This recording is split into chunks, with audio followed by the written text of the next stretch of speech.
नेपाल की इस धरती को नमन करता हूं जहां पर मुझे आने का प्रथम सौभाग्य मिला है।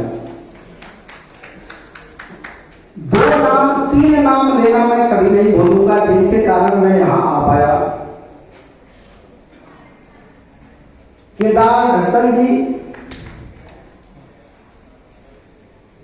हमारे पंडित लीला प्रसाद जी और हमारी मां उर्मिला भंडारी जी।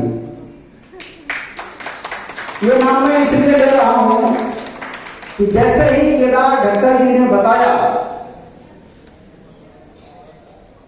कि नेपाल प्रदेश के पूर्व उप प्रधानमंत्री, गृह मंत्री आदि बड़े बड़े ऊंचे पदों पर आसीन हमारे परम प्रिय कमल थापा जी यहां पर पधारेंगे।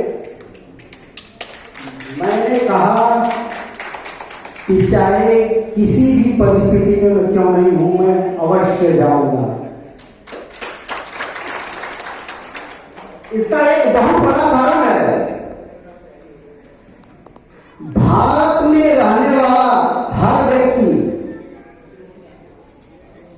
और हर व्यक्ति कहने से मतलब जो शुद्ध सनातनी है, जो अपने आप को संपूर्ण रूप से सनातनी मानता है,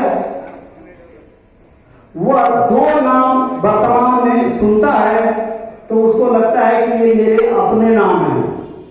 पहला नाम नेपाल। नेपाल शब्द आते ही उसका हृदय गदगद हो जाता है। और वर्तमान में हमारे मध्य में विराजमान कमल थापा जी, इनको हमारा हर भारतवासी वैसे ही देखता है जैसे उत्तर प्रदेश के मुख्यमंत्री वर्तमान में योगी आदित्यनाथ हैं और आसाम प्रदेश के मुख्यमंत्री श्रीमान हेमंता बिस्वा शर्मा हैं। हर व्यक्ति सनातन के रक्षक के रूप में नेपाल के धरती से अगर किसी को देखता है तो वो नाम है कमल थापा। इसलिए मैं आज इनको परम आदरणीय कहते हुए, मैं हो सकता है कि साधु देश में हूं, कुछ कठोर शब्द बोल दूं तो आप मुझको क्षमा करिएगा।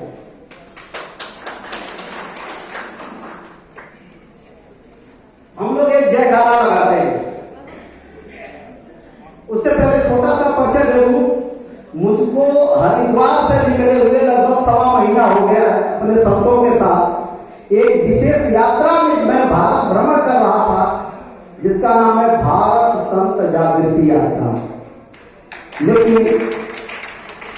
लेकिन हमारे पशुपतिनाथ जी ने शायद आप लोगों के मन में एक प्रेरणा जगाया, हमारे श्री कमल थापा जी के मन में एक प्रेरणा जगाया कि अखंड भारत का हिस्सा तो नेपाल है, यहाँ आए बगैर आपकी यात्रा कैसे पूरी होगी, पहले यहाँ आइए। तो हमको बहुत अच्छा लगा, मैं यहाँ आया। लेकिन अब मैं थोड़ी सी बातें कुछ कहने जा रहा हूं।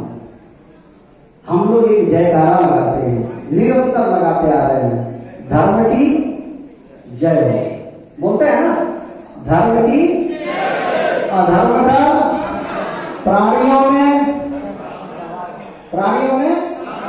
और विश्व का सबको पता है। अच्छा, मैं आप लोगों से पूछता हूं कि क्या कभी भेड़ और भेड़िया में सद्भावना हो सकती है? ये जो सामाजिक समरसता की बातें चलती है सनातन धर्म में, सनातन धर्म के सबसे बड़ी शत्रु है। इसको हमको आपको समझना पड़ेगा।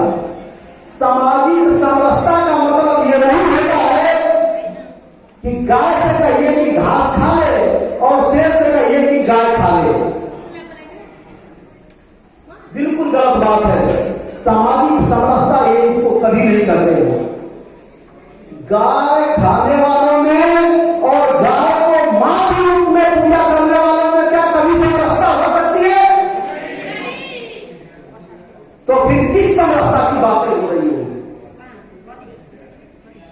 आदरणीय कमल थापा जी, मैं आपसे करवत प्रार्थना करता हूं कि वर्तमान में वो समय है कि आप सनातन के रक्षक के रूप में जाने जाएं।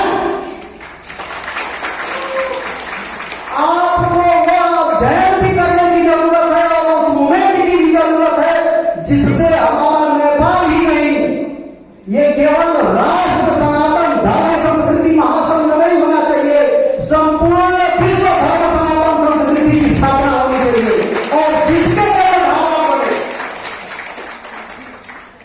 इसलिए मैं आप लोगों से निवेदन करना चाहता हूं कि हमारे संत पर, हमारे इस मंच पर संपूर्ण संत चरण है। मैं आप लोगों को एक छोटी सी कथा सुना रहा हूं, एक लाइन। क्या इस तरह से कभी चिंतन कर पाए हम लोग? भगवान राम, भगवान श्री कृष्ण, परशुराम, बड़े बड़े संत महात्मा जिनकी सदियों से हम आज तक पूजा करते आ रहे हैं, उनकी पूजा आज भी क्यों होती है? मैंने इसका बहुत चिंतन किया तो मुझको मिला कि उस तत्त काल में, भगवान राम के काल में, रावण दुनिया का सबसे बड़ा शत्रु था। भगवान कृष्ण के काल में कंस आदि बहुत सारे आदिताई दुनिया के बहुत बड़े शत्रु थे। भगवान परशुराम के समय में अपने ही लोग दुनिया के विध्वंसक बन गए थे। इस तरह से बहुत सारी बातें चिंतन करने से यही पता पड़ता है कि चाहे कोई संत चरण हो, चाहे कोई राज सत्ता पर आरूढ़ कोई राजा हो, सबका एक ही कर्तव्य होना चाहिए कि आज भी दुनिया में सबसे बड़ी जो समस्या है उसका समाधान ढूंढे और उसको समाप्त करने की सर्वश्रेष्ठ मुहिम चलाए।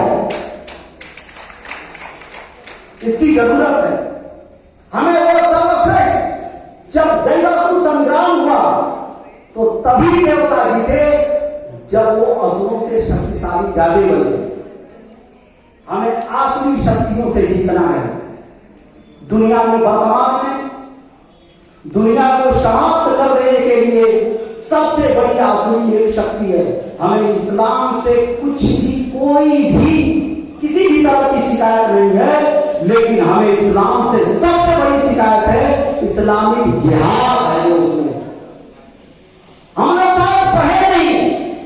हमारे कुछ कह रहे थे किताब है इनके पास जिसमें कुरान की भी बात है, जिसमें ईसाई बाइबल की भी बात है और जिसमें सनातन धर्म की बात है। सबको मिलाओ तो सब रास्ता होगी। लेकिन मैं कहता हूं कि सरासर गलत है। आप लोगों को मैं लगभग 2.5 साल हो गया, 2 साल से ज्यादा हो गया, मैं वर्तमान में अपने धर्म ग्रंथों को बंद करके केवल और केवल कुरान और हदीसों पर अध्ययन कर रहा हूं। आप लोगों को थोड़ा सा समझना होगा।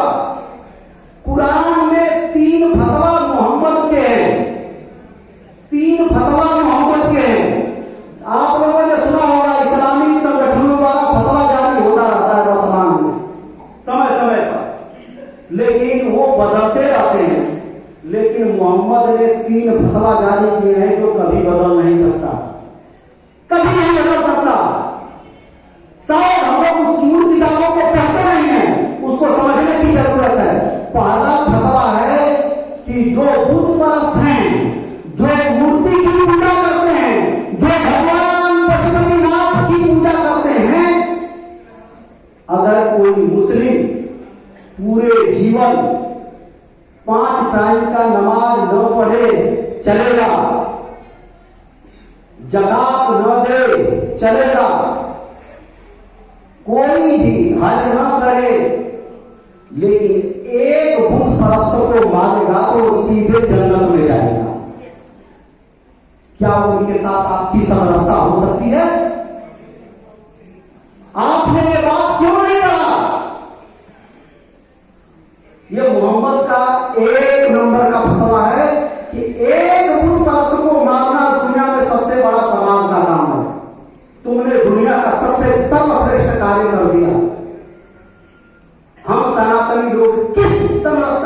बात कर रहे हैं मुझको समझ में नहीं आता। दूसरा मोहम्मद का फतवा कि दुनिया में जितने काफिर हैं, काफिर का मतलब जो इस्लाम को नहीं मानते हैं, दुनिया में जितने काफिर हैं अर्थात इस्लाम को नहीं मानने वाले, उनको समझा करके इस्लाम में ले आओ और यदि ना आए तो उसकी भी हत्या कर दो। यह मोहम्मद का दूसरा सबसे बड़ा फतवा है। कह रहे कि उसके लिए यदि तुम जिहाद करते हो या उसके लिए तुम शहीद हो जाते हो, यानी उसको तुम मार देते हो या इस्लाम के लिए तुम मर जाते हो, तुमको कयामत की रात का इंतजार नहीं करना पड़ेगा, सीधे जन्नत जाओगे। आप लोगों ने पढ़ा। और नंबर तीसरा फतवा, जो बुत परस्तों और काफिरों की औरतें, औरत शब्द कहना बंद कर देना। औरत शब्द का मतलब बहुत घटिया होता है, बहुत घटिया होता है। आप लोग फारसी में औरत शब्द का मतलब ढूंढोगे तो केवल जो सेक्स के योग्य माताएं, माता तो मैं कह रहा, बूढ़ी बूढ़ी जो हमारी माताएं हैं उनको नहीं कहा गया है। वो जो माताएं वो तुम्हारे माले गनीमत हैं, उनके साथ तुम तीन तरह का काम कर सकते हो। तीन तरह का काम कर सकते हो, या तो तुम उनको अपनी रखैल बना के रखो, या तो तुम उनको सामूहिक बलात्कार कर सकते हो, या तुम उनको बेच सकते हो। अब मैं आप लोगों से पूछ रहा हूं, क्या इनके साथ समरसता हो सकती है? बोलिए, आवाज लगाइए, इनके साथ समरसता हो सकती है? तो हम लोगों को चाहिए कि हम लोग इसी दृष्टि से देखें। भगवान श्री कृष्ण ने केवल हमको यह नहीं कहा कि यह सर्वभूत ही रहेगा, सनातन हुआ है जो दुनिया के प्राणियों के हित में है, लेकिन भगवान ने कहा कि मामन स्मर युद्ध चल, तू मेरा स्मरण भी कर और युद्ध भी कर। युद्ध किससे करेगा? जो मानवता का दुश्मन होगा, और मानवता का दुश्मन से युद्ध करना सनातन धर्म संस्कृति का सर्वश्रेष्ठ कार्य है। इसलिए हम लोगों को चाहिए कि हमारे जो बच्चे हैं उन बच्चों को सनातन धर्म संस्कृति का मूल पाठ पढ़ाएगा। हमें वापस स्वर्गम जित्वा भक्षसे वही तस्मात् उत्तिष्ठतं तेरा युद्धाय कृत निश्चय। हे अर्जुन, तू निश्चय करके खड़ा हो, गांधी को उठा और युद्ध कर। आपको, माताओं बहनों को, हमारे बच्चों को लड़ने योग्य बनाना पड़ेगा। हमारे उनके साथ न कभी समरसता हुई। 14 साल में जितने भी केस हैं वो जहां भी स्थापित हुए, उनके न मानने वालों को समाप्त कर दिए। हम कैसे समरसता करेंगे? हम चाहते हैं समरसता करना। इसलिए मैंने कहा कि इस्लाम से हमारा कोई द्वेष नहीं है, लेकिन इस्लाम के इन सिद्धांतों से हमारा भारी द्वेष है, और उससे हमें युद्ध करने के लिए खड़ा होना पड़ेगा। हमें गलत बात पढ़ाया जाता है। इसलिए मैं माननीय श्री कमल थापा जी से कहता हूं, चलते चलते परम प्रिय कमल थापा जी, वर्तमान में विश्व को सबसे ज्यादा बिगड़ जाने के लिए जो मानवीय इतिहास का सबसे पूर्ण चेहरा इस्लामी जिहाद है, उससे लड़ने योग्य हमारे संविधान भी बनने चाहिए, हमारी संस्कृति भी बननी चाहिए, हमारे बच्चे भी बनने चाहिए, हमारी माताएं भी बननी चाहिए। हमारा पूरा का पूरा समाज अगर दुनिया में सनातन स्थापित नहीं होगा तो दुनिया में केवल खून खराबा होगा और कुछ नहीं होगा। बस इसी के साथ मैं अपने वक्तव्य को यही पर विराम दूंगा। आप लोगों से मैं प्रार्थना करता हूँ, मैं आप लोगों से निवेदन करता हूँ, आप लोगों के श्री चरणों में बार बार नमन करता हूँ कि अगर सनातन संस्कृति रक्षा के लिए नेपाल में हमारे कमल थापा खड़े होते हैं तो भारत का एक शुद्ध सनातनी श्रीमान कमल थापा के साथ आगे पीछे दाएं बाएं समर्थन दिखेगा। सब तरफ से, हर तरफ से, तन से, मन से, धन से, संपूर्ण शक्ति से, क्योंकि दुनिया का सबसे हितैषी अगर कोई समाज है, दुनिया में सबसे पीसफुल कोई समाज है, उसका नाम है सनातन धर्म। वो जो पहले भी था, आज भी है, आगे भी रहेगा। किसी के नकली ख्याली पुलाव खाने से वो हम पर गजवाए नहीं कर सकते हैं। हम लोग सनातन धर्म के लिए जीते हैं और सनातन धर्म में ही मरेंगे और हमारा कोई दूसरा विकल्प न हो सकता था, न है, न होगा। बस यही कहते हुए मैं नवाब और नवाब और सभी साधु संतों सबके चरणों में नमन करते हुए अपनी वाणी को यहीं पर विराम देता हूं। मुझसे कुछ त्रुटि हुई हो तो जरूर क्षमा करना आप लोग। जय श्री पशुपतिनाथ। अच्छा, अंतिम में मैं चाहता हूं, मैंने एक नारा लगाया था, धर्म की जय हो अधर्म का नाश हो। मैं उस नारा को थोड़ा सा बदल रहा हूं। मैं बोलूंगा सनातन धर्म की, आप बोलना जय हो। बोलोगे ना? जोर से बोलना, सनातन धर्म की, सनातन धर्म की, सनातन धर्म की। मैं बोलूंगा सनातन के शत्रुओं का, आप बोलना नाश हो।